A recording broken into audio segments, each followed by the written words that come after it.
Mes chers youtubeurs spectateurs, bonjour à tous et bienvenue dans cette météo astrologique pour la période et bien sûr de novembre 2021.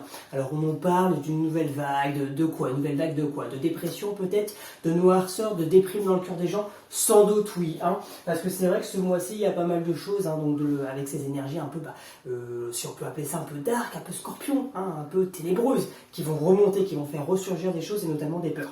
Nous avons quoi? Tout d'abord, hier, le 4, la nouvelle lune. Donc le soleil est dans le signe du scorpion, et la lune est aussi dans le signe du scorpion. Donc c'est ça, ce phénomène de nouvelle lune, intense elle est. Et oui, elle est vraiment intense.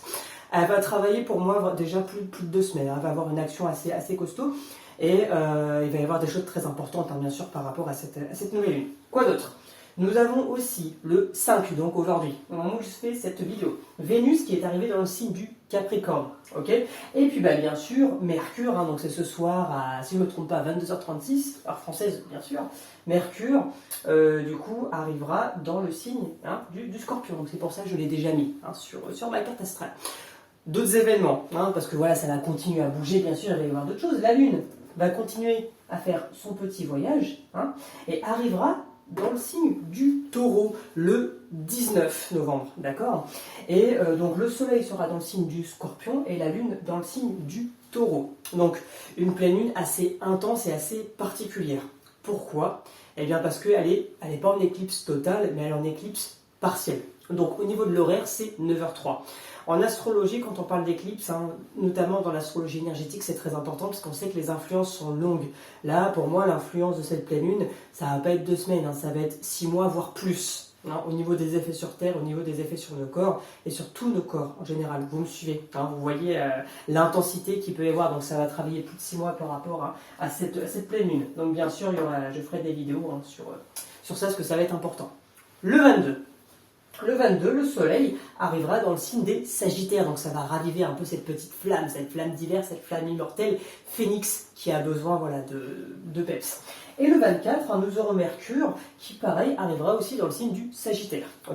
Il y a des dates clés auxquelles il faut faire attention, d'accord, des jours, on va dire, où c'est pas la peine c'est pas la peine. Attention, je veux dire, ne jouez pas forcément à la loterie, et attention, tous les traders, si vous tombez sur mes vidéos, faites gaffe. J'ai quoi? J'ai le 10.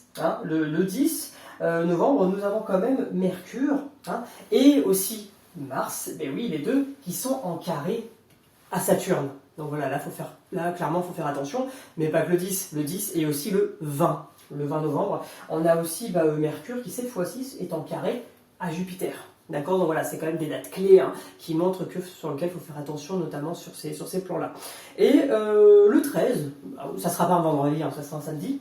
Le 13, nous avons Mercure, bien sûr, qui sera opposé, à Uranus. Donc là, il peut y avoir des changements importants, il peut y avoir des bouleversements, des choses auxquelles vous ne vous attendez pas. Oui, il peut y avoir vraiment des choses un peu compliquées. Voilà mes belles âmes, mes chers youtubeurs, pour cette météo astrologique. Donc n'hésitez pas si vous avez la moindre question en commentaire. Et puis je vous dis merci et puis à très bientôt pour une prochaine vidéo. C'était Momo pour la météo astrologique.